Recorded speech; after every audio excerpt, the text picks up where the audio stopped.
Strong রুমের দেওয়াল বেয়ে উঠছেন একজন, দড়ি বেয়ে স্ট্রং রুমের ছাদে ওঠার ছবি সামনে এনে অভিযোগ বিজেপি প্রার্থীর অভিযোগ, স্ট্রং রুমে যথেষ্ট পরিমাণ নিরাপত্তার অভাব রয়েছে। গণনার ঘরগুলিতে এসি লাগানো এবং সিসি ক্যামেরা লাগানোর কাজ চলছে, সেজন্যই কর্মীরা কাজ করতে ছাদে উঠেছিলেন। এই বিষয়ে সমস্ত তথ্য প্রত্যেক দলের প্রার্থীকে দেওয়া হয়েছে। অভিযোগের পর প্রতিক্রিয়া জেলা নির্বাচন দপ্তরে ইউনিভার্সিটি ইনস্টিটিউট অফ টেকনোলজিতে। বর্ধমান উত্তরে 5টি বিধানসভা কেন্দ্রের ইভিএম রয়েছে। আর এই ঘটনা নিয়ে ইয়ারোর কি দাবি? ডিসপ্লে মনিটর বাইরে থেকে অফ করে রাখা হয়েছিল, তাই দেখা যাচ্ছিল না ফুটেজ। আমাদের কাছে যেটা আছে 8:15 থেকে 8:20, যেটার মধ্যে ওরা বলছে যে ওই সময়টা ফিট করা হয়নি, মানে বাইরে যে সিসিটিভি ক্যামেরা আছে সেটা নাকি দেখা যায়নি। তারপর আমরা খবর পাওয়ার সাথে সাথে 8:07 খবরটা আমাদের কাছে এসছে। 8:20 এসডিও স্যার নিয়ে চলে এসছেন, আমিও নিয়ে চলে এসেছি। পাওয়ার বাটনটা বন্ধ ছিল, পাওয়ার বাটনটা স্টার্ট প্রেস করার সাথে সাথে সব কিছু চালু হয়ে গেছে।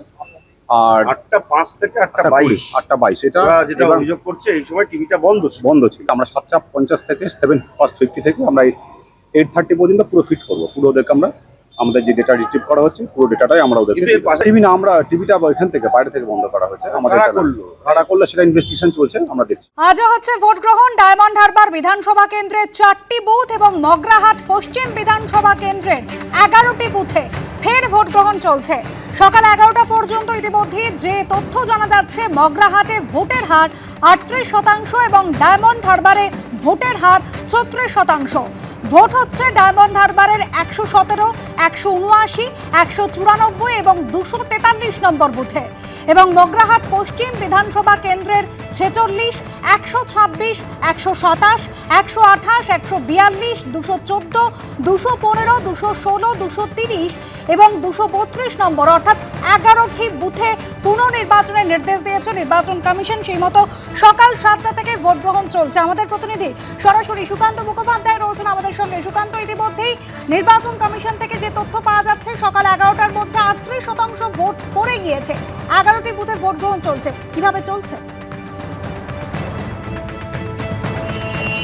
দেখো, একেবারে দুটি বিধানসভার যে 15টা বুথ, তার মধ্যে মগরাহাট পশ্চিমে সেখানে 11টা বুথে কিন্তু আজকে পুনর্নির্বাচন চলছে। আমরা এই মুহূর্তে 46 নম্বর বুথে রয়েছি। যে রিপোর্ট গতকাল নির্বাচন কমিশনে জমা পড়েছিল, এই 46 নম্বর বুথ যেটা পড়েছে সেটা হচ্ছে উত্তর ইয়ারপুর এফপি স্কুল। সেখানে 45 ও 46 ছিল, কিন্তু 45 বুথের ভোট যথাযথভাবে হলো। 46 নম্বর বুথের বিরুদ্ধে যেটা অভিযোগ ছিল যে এখানকার যে দুটো সিসিটিভি ছিল তার মধ্যে একটি সিসিটিভি কোনোভাবে কাজ করছিল না, সেটা বন্ধ হয়ে যায় এবং সেই কারণে প্রিসাইডিং অফিসারের তরফ থেকে রিপোর্ট পাওয়ার পরই গতকালকে স্ক্রুটিনি হয় এবং সেই স্ক্রুটিনির পরে এখানে আজকে পুনর্নির্বাচনের সিদ্ধান্ত হয়। এবং এখনো পর্যন্ত পশ্চিম মগরাহাট যে বিধানসভা, সেখানে এই 11টি বুথে প্রায় 38% ভোট পড়ে গিয়েছে। এবং তুমি দেখতে পাচ্ছ যে লম্বা লাইন সেখানে রয়েছে। সেন্ট্রাল ফোর্স প্রত্যেকের পরিচয়পত্র দেখার পরই তাদেরকে কিন্তু ভেতরে যাওয়ার অনুমতি দিচ্ছে এবং মোটের উপরে এইখানে শান্তিপূর্ণভাবেই আপাতত ভোট পর্ব চলছে। তবে এর আগে যেখানে আমরা ছিলাম 230, 231 এবং 232 নম্বর বুথ, সেইখানে বিজেপি প্রার্থী গৌর সুন্দর ঘোষ এসেছিলেন এবং সেখান থেকে তিনি যখন বেরিয়ে যাচ্ছিলেন, সেই সময় তার গাড়িতে তিনি যখন উঠে যান, সেই সময় গ্রামবাসীদের একাংশ এবং তৃণমূল কর্মী সমর্থকদের একাংশ তাকে কেন্দ্র করে বা তাকে ঘিরে জয় বাংলা স্লোগান দেন। এবং এই গোটা ঘটনাটি যেহেতু বুথ কেন্দ্রের একেবারে কাছে হচ্ছিল, সেন্ট্রাল ফোর্স সেখানে সঙ্গে সঙ্গে যেতেই পরিস্থিতি তারা নিয়ন্ত্রণে আনেন এবং ততক্ষণে বিজেপি যিনি প্রার্থী ছিলেন তিনি বেরিয়ে যান। তবে মোটের উপরে সেখানে এর বাইরে আর কোনো ঘটনা ঘটেনি।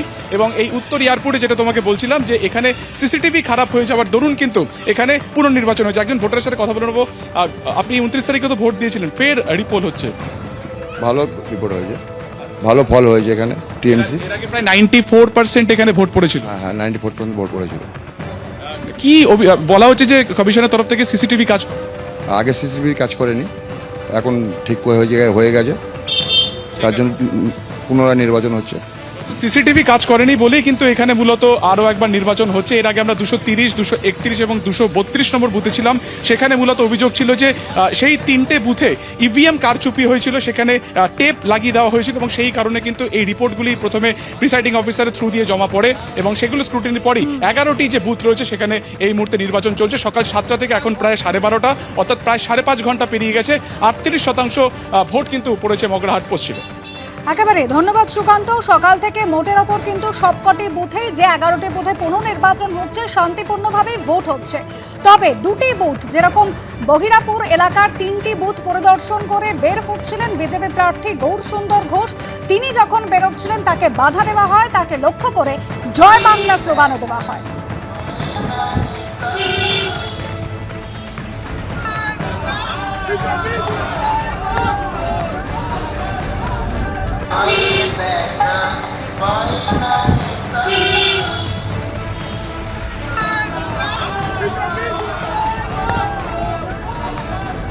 তিরিশ তারিখে যে ভোটটা হয়েছিল ওটা খুব পিসফুল ছিল। বর্তমানে যে ভোটটা হচ্ছে এটা খুবই, এখানকার যারা পাবলিক তারা খুব এই বিষয়ে খুব অসন্তুষ্ট এবং প্রত্যেকে এখানকার ডেলি লেবার, এরা কলকাতায় যায়, বিভিন্ন ব্যবসা বাণিজ্য করে, তাদের যে এই একটা রোজ ক্ষতি হলো এটা কে দেবে? কিন্তু কি কারণে এই যে রিপোলিং হচ্ছে আমরা কেউ জানতে পারিনি কি জন্য হলো রিপোলিংটা। কেন হলো এটা? কে করলো এটা? 2 ঘন্টা 2.5 ঘন্টা 3 ঘন্টা লাইনে আমরা দাঁড়িয়ে আছি। বয়স্ক লোক, আমাদের অসুবিধা হচ্ছে না? গন্ডগোল হয়নি, কোনো কিছু হয়নি, কোনো ঝগড়া নেই, দ্বন্দ্ব নেই, কিছু নেই। না না, খুব শান্তিশিষ্টভাবে ভোট হয়েছে। দিনে সুস্থভাবে ভোট হয়েছে, কিন্তু কি কি হয়েছে কি আমরা ওসব জানি না। এই কিছুক্ষণ দাঁড়িয়ে আছি, আগের মানে খুব দাঁড়াতে হয়নি, আমরা তাড়াতাড়ি সকালে ভোট দিয়ে চলে গেছি 7টার মধ্যে, কোনো গন্ডগোল অসুবিধা হয়নি, ভোট সুস্থভাবে ভোট হয়েছে। তার মধ্যে কি হয়েছে, কেন ভোট হচ্ছে আমরা এসব জানি। এবিপি আনন্দ, এগিয়ে থাকে, এগিয়ে রাখে।